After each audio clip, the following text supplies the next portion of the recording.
Writing. The clock on the marble wall had already passed 4 in the afternoon when the receptionist finally looked up at the black man sitting quietly in the corner of the lobby.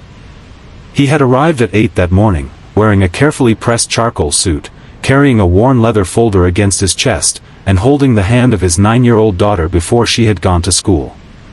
For nearly 8 hours, nobody had offered him a meeting, a glass of water, or even a chair with a better view. Employees had walked past him laughing, executives had entered private elevators, and one senior manager had actually pointed toward the waiting area as though the man belonged there permanently. What none of them knew was that the exhausted father they had treated like an unwanted visitor was the man whose signature could determine whether every one of their jobs continued to exist. Before we continue, if you believe kindness, dignity, and second chances still matter, take a moment to like this story, share it with someone who needs to hear it, leave a comment, and subscribe to Heartline Stories. Sometimes the person we overlook is carrying a story powerful enough to change everyone in the room. His name was Marcellus Reed, and at 41, he had learned not to judge people by how quickly they judged him. He was a single father who had raised his daughter, Nia, since she was 4. Her mother had left years earlier, not because Marcellus had stopped loving her, but because life had taken them in different directions. Since then, he had become both parents, attending school meetings, preparing lunches before sunrise, working late into the evening, and still finding enough energy to sit beside Nia at night while she finished her homework. He rarely complained. He had discovered that complaining did not make bills disappear or frighten children feel safer. So he simply kept going. That morning, Marcellus had entered the headquarters of Crestmont Financial Group with one purpose. He was there to complete the final review of a massive corporate acquisition. His company, Reed Capital Partners, had recently purchased a controlling interest in Crestmont. The transaction had been carefully planned for months, but Marcellus had insisted on visiting the headquarters personally before approving the final transition. He wanted to meet the people who would soon become part of his responsibility. He believed leadership should begin with seeing people, not spreadsheets. Unfortunately, nobody in the lobby knew who he was. The receptionist, a woman named Brielle, had looked at his appointment and frowned. She had assumed the meeting must have been with someone in human resources. When Marcellus politely explained that he was there for the executive review, she told him to wait. An hour passed. Then another. When he asked whether the executive team had been notified, she assured him they had.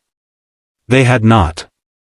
Around noon, a young manager named Kellen walked through the lobby and noticed Marcellus sitting there. He glanced at the folder and made a careless joke to another employee, suggesting that people should stop coming into corporate offices expecting special treatment. A few people laughed. Marcellus heard them, but he lowered his eyes and remained silent. By 3 o'clock, his shoulders were aching. He had skipped lunch because he did not want to leave and risk missing the meeting. His phone showed 3 messages from Nia asking whether he would be home before dinner. He smiled at the screen and promised her he would try. Then something happened that changed the atmosphere completely. A senior executive named Verena Holt stepped out of the elevator with 3 colleagues. She was laughing, pointing toward the lobby, and telling them about an embarrassing mistake someone had made during the morning meeting. Her eyes landed on Marcellus. She stopped laughing. She knew that face. The folder in his hands carried the unmistakable logo of Reed Capital Partners. Verena's expression drained of color. She quickly opened an email on her phone. The subject line read, "Final Acquisition Authority, Marcellus Reed." The man sitting quietly in the corner was not an applicant. He was not a delivery worker. He was not someone waiting for permission to enter the building. He was their new owner. Suddenly, everyone who had walked past him that day began remembering every detail of their behavior. Brielle stared at her desk. Kellen stopped smiling. The executives who had ignored him moments earlier began approaching with nervous expressions. Marcellus slowly stood. He could have humiliated them. He could have demanded apologies. He could have reminded them that his signature controlled the future of the company and every paycheck issued from it.